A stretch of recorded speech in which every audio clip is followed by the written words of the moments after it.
We're at Effingham, Illinois on a cold morning as a southbound freight hammers across the Conrail Diamonds.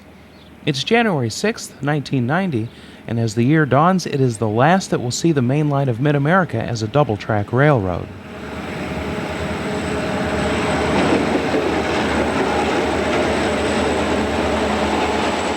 The Illinois Central double-tracked its main line in the first years of the 20th century. Now, nearly 90 years later, new management has decided to replace the double track with a single track operation dispatched by centralized traffic control and with passing sidings roughly every 20 miles. The plan was the brainchild of CEO Edward Moyers, who took the reins in 1989.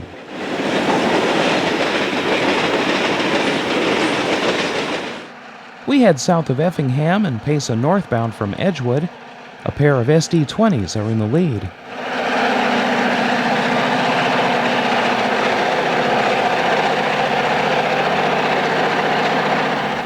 It's now March 18th, and we're at Mason as southbound freight CHC approaches behind a quartet of GP38s.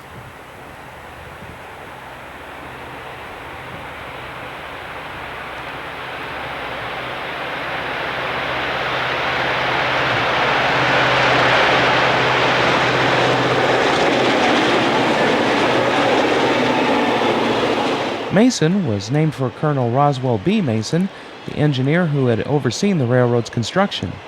It was very near this point on September 27, 1856, when the last spike was driven to complete the railroad from Cairo to Chicago. Near Odin, Amtrak 392 passes on its northbound journey to Chicago.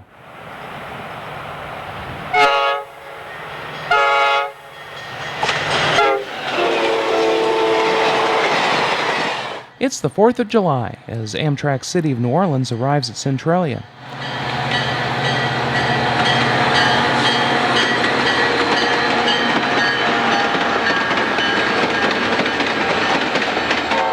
The second unit is GP40TC number 196, purchased second-hand from Go Transit in Toronto, Ontario.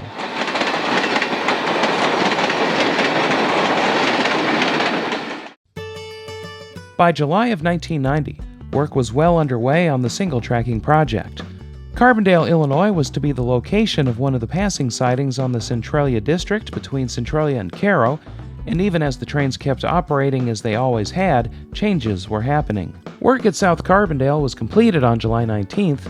Purely by chance, the producer happened upon track crews completing the work and had film in the camera that morning. Ironically, the first train by South Carbondale and onto the single track was a run-through train, southbound Norfolk Southern number 123.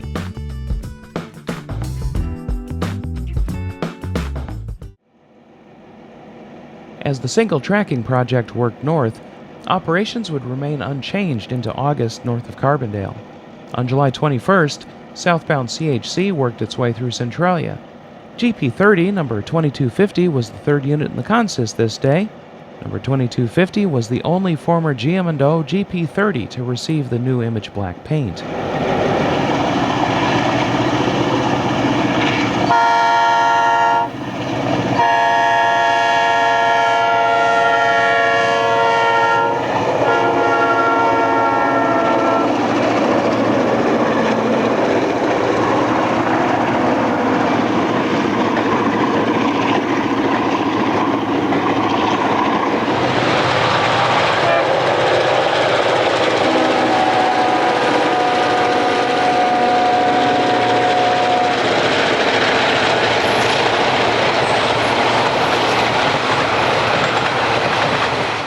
Northbound MCR has just crossed the Union Pacific Diamond at Kinmundy.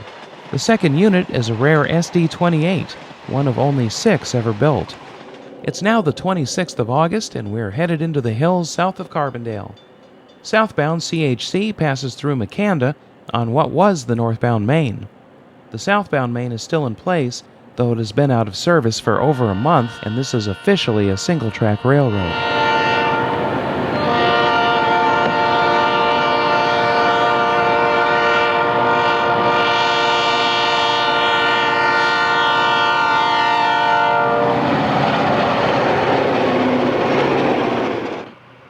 Southbound CHC grinds up the hill at Cobden. This is the ruling grade on the Centralia District, and the grade eases as the train passes through town.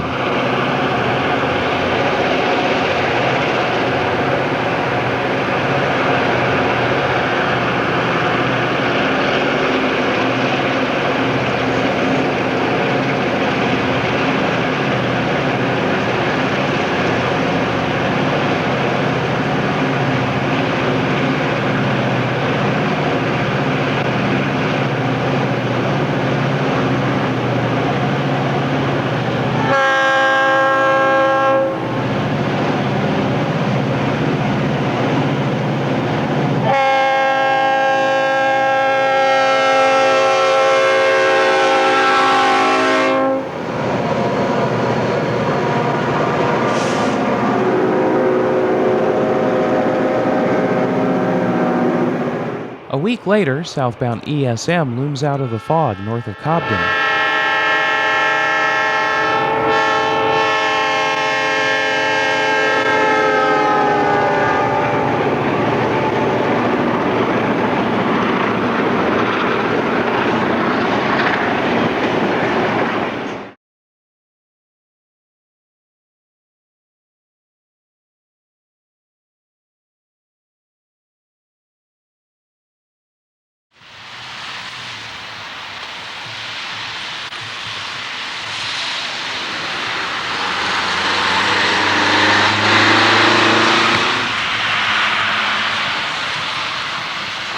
Well, you had to have somebody that really knew what they were doing up here, didn't you? It took a little while, but it wasn't anything that it took a genius to learn. It was just how interested he was. Yeah.